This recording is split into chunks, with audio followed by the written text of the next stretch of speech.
ജൂജീസ് favourite വേൾഡിന്റെ വചന കേൾവിയിലേക്ക് എല്ലാവർക്കും സ്വാഗതം. പ്രതിദിന വിശുദ്ധ വേദ പുസ്തക വായന 1148 ദിവസം. യാക്കോബ് എഴുതിയ ലേഖനം 4-ാം അധ്യായം. നിങ്ങളിൽ ശണ്ഠയും കലഹവും എവിടെ നിന്ന്? നിങ്ങളുടെ അവയവങ്ങളിൽ പോരാടുന്ന ഭോഗേച്ഛകളിൽ നിന്നല്ലയോ? നിങ്ങൾ മോഹിച്ചിട്ടും പ്രാപിക്കുന്നില്ല. നിങ്ങൾ കൊല്ലുകയും അസൂയപ്പെടുകയും ചെയ്തിട്ടും ഒന്നും സാധിക്കുന്നില്ല. നിങ്ങൾ കലഹിക്കുകയും ശണ്ഠയിടുകയും ചെയ്തിട്ടും യാചിക്കായ്ക കൊണ്ട് കിട്ടുന്നില്ല.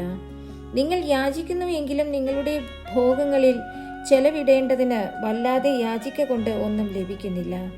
വ്യഭിചാരിണികളായുള്ളവരെ, ലോകസ്നേഹം ദൈവത്തോട് ശത്രുത്വം ആകുന്നു എന്ന് നിങ്ങൾ അറിയുന്നില്ലയോ?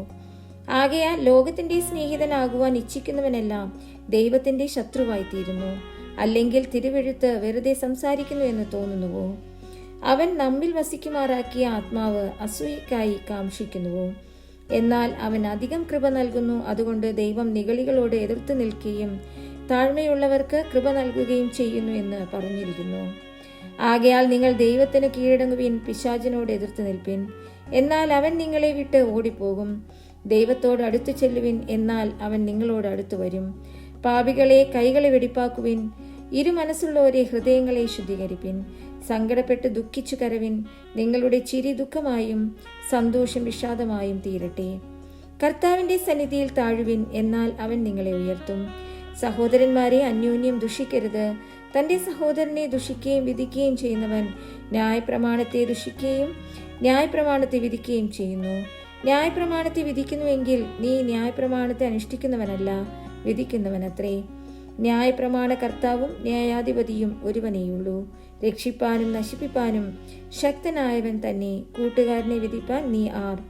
ഇന്നോ നാളെയോ ഞങ്ങൾ ഇന്ന പട്ടണത്തിൽ പോയി അവിടെ ഒരാണ്ട് കഴിച്ച് വ്യാപാരം ചെയ്ത് ലാഭമുണ്ടാക്കുമെന്ന് പറയുന്നവരെ കേൾപ്പിൻ.